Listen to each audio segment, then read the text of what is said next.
So last week's entry, Wounds, was more terrifically bad than actually terrifying. So I want to talk about a straight, out-and-out horror film.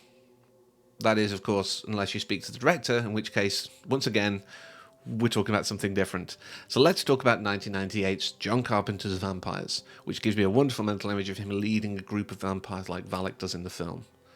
But of course it was directed by old JC himself, who also did the soundtrack, and I will talk about that later. It was written by Don Jacoby, based on a book of the same name, sometimes with a weirdly stylized S at the end like a $sign, by John Stakely. It stars James Woods, Daniel Baldwin, Cheryl Lee, and Thomas Ian Griffith. And I can't remember how old I was when I first watched this. I remember basically enjoying it. Like, the first time I watched a lot of John Carpenter films, I was like, that was cool, that was alright, I've lived through that, I'll accept it. There's a few that I've been like, wow, that's amazing, and I'm sure everyone knows what they probably are. But yeah, I always had this love of his filmmaking style. I thought it was great how he sort of sets everything together. There's a lot of establishing shots that I can kind of turn my brain off a little and sort of go on little journeys of what am I going to do tomorrow and what's my plans for the whole week. But you get that in a lot of films. You know, a lot of directors do like to do very artsy establishing shots, unfortunately. But it didn't detract the enjoyment at all. From this, I really did enjoy it from start to finish once again. And I loved how it set up something that it actually kind of just flipped the script on.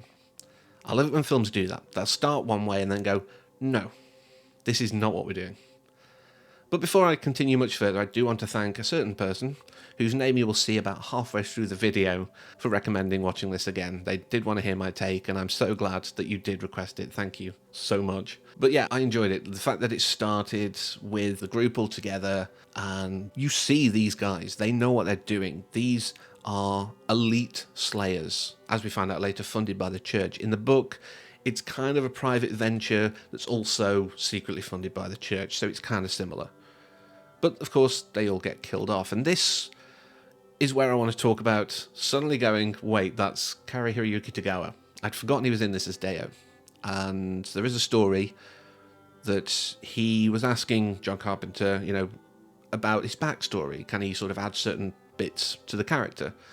And he was shot down, which is weird. I always thought JC was a good guy, but he just kind of came out of it feeling like a glorified stuntman. And I think a lot of the early group here, I can understand if any of them felt like that, because they are just there to get killed so that James Woods and Daniel Baldwin can be the main guys moving forward. I haven't read the book, I've looked up bits and pieces, so I know that it is different. The start's very similar, the group being destroyed, but aside from adding Father Adam to the team, well, to the small group, the duo technically, because Katrina isn't really part of the group in a normal way.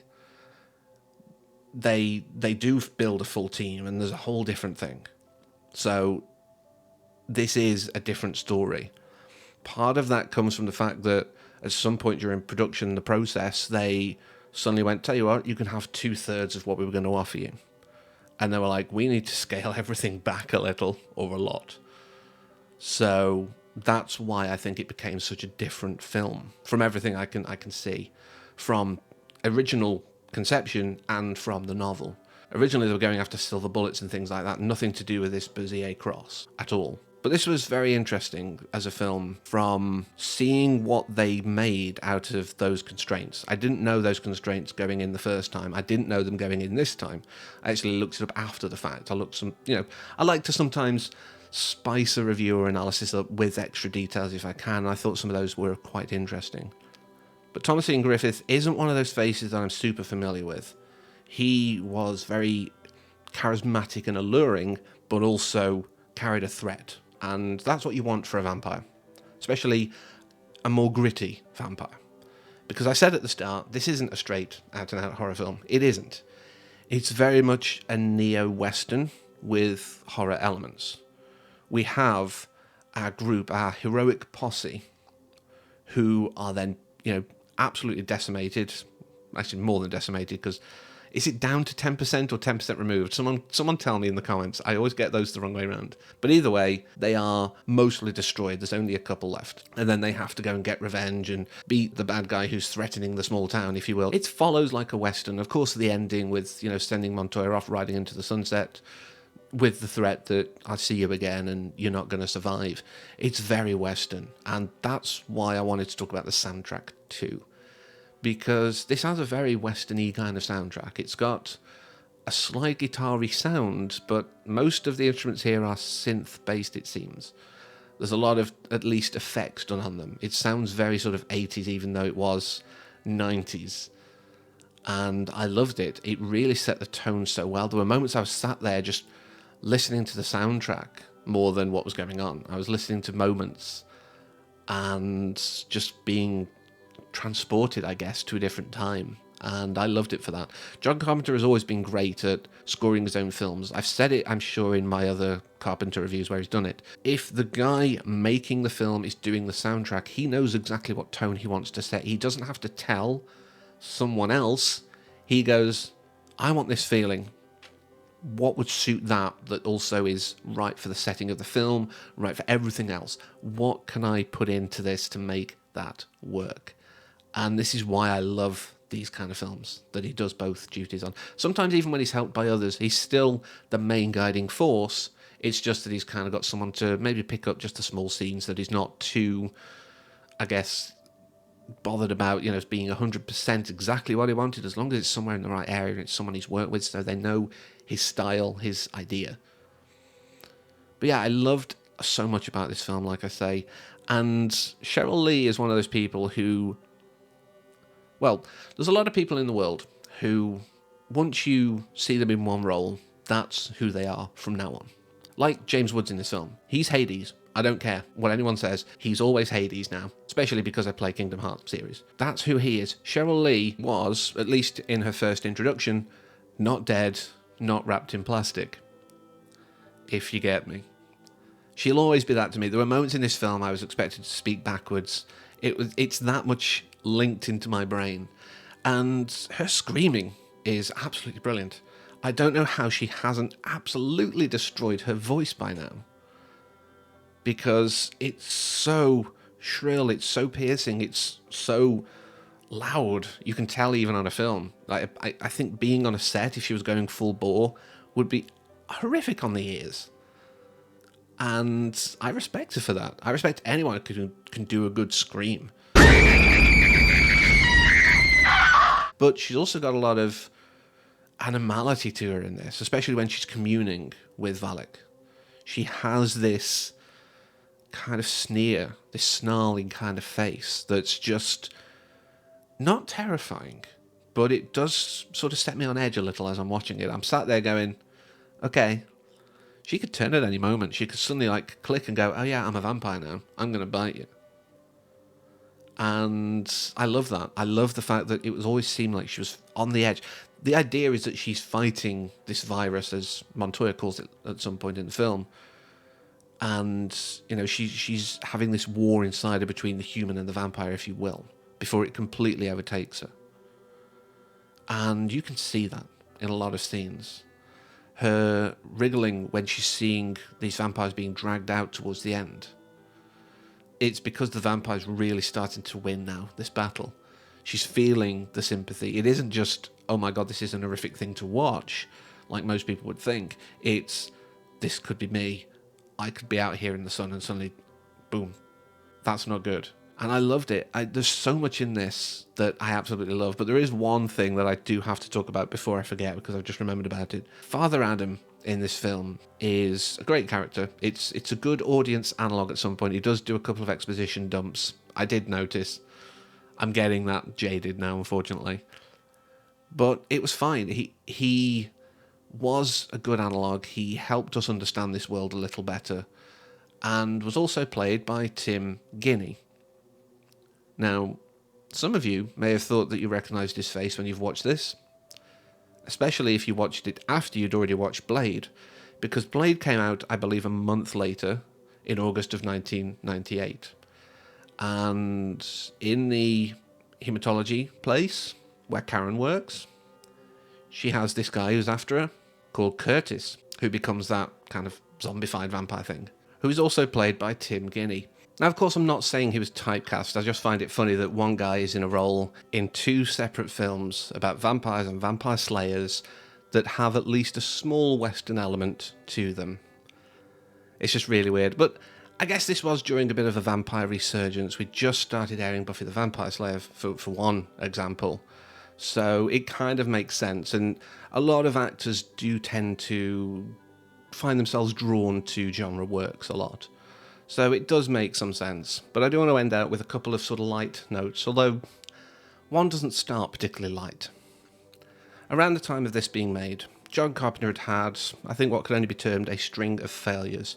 Now, we all know now that a lot of his works, even the most unsuccessful, have often found a bit of a resurgence in home video and so on, and through the internet. He's a lot more respected and appreciated later on. But at this time, he'd come off Escape from LA, and a lot of other things like that, just complete failure after failure, and he was done.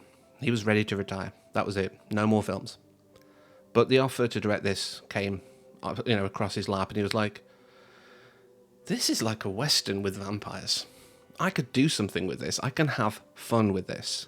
If I don't, if it's a flop, if I don't have fun, and it's never appreciated by anybody, that's it, I'm done. I am retiring from filmmaking. Fortunately, he had what can only be termed, I think, a great time, because we got more work out of him. In fact, this was so much a turnaround. It was his most successful film, at least of that decade, if not overall for its first run, at least. And even Roger Ebert was saying, this is so fun, and it's nice to see James Woods in a role that isn't his usual fare. He's basically an action hero, which he'd never done before, and he should deserve an Oscar for such a turnaround in performance. This was a saving grace for all of us who love Carpenter's work. Of course, there were some films after this that, again, weren't great, and would it have been better if he'd quit? I don't know. But we wouldn't have got this film. We wouldn't have gotten James Woods as he was in this. But on that note, I do want to add actually one other thing that I quickly do want to talk about before I talk about the James Woods thing. This is unfortunately a film that is dated in a lot of ways. And one of them, I feel like I do have to talk about it. There is a bit of an undercurrent of homophobia, I think, in this. There is what I consider the worst F word, and I'm not going to say it, I'm not going to repeat it, I'm not even going to put the clip in. We all know what that word is. It's a bundle of sticks, but it's never used in that context. And there's moments where, when I was beating you up, did you get wood? Which can arguably be seen like homoerotic. Yeah, it's a tough guy kind of thing. I don't know if that dialogue's in the book. When Stakely was talking about the film, he said, they've lifted pretty much all of my dialogue, but none of my plot. So I don't know if that was in the book. Because the last thing I do want to talk about, which is why I had to say this first, because it might colour your opinion of James Woods, is there was an agreement. Because it was known in the industry, James Woods was a bit of a nightmare to work for. And John Carpenter had no trouble with him. They got on really quite well. And there was an agreement that was made. Carpenter said, I will shoot one shot as written. We'll do one scene as it is on the page. Then you can have fun and do some ad-libs. So I do wonder how many of those things were in the book and how many weren't. I'd hope that all of that stuff was in the book. I mean, James Woods, like I say, has got various bits of reputation for various things. So I don't know, and I don't want to make any assumptions here. But yeah, John Carpenter's Vampires is a time capsule, and it's a glorious one. It's fun, even despite those moments. It's a romp from start to finish. It has people giving some great performances and trying things they didn't do before, and it saved John Carpenter's career for at least a few years. So if you've never watched it, why have you watched this video where I spoil a lot of it? Silly. I always put a spoiler thing at the start. It's on you, not me. But next week we're going to talk about something that, again, isn't a horror film, because I didn't plan it, it's just worked out that way, I promise. but I've wanted to talk about this one for years, and I've never figured out a good way to segue to it. So I've got a week where I've got to do a lot of research and a lot of work. I like making a rod for my own back, but please join me for that, and thank you once again for the suggestion, Suki. And until next time, as always, thanks for watching, and take care.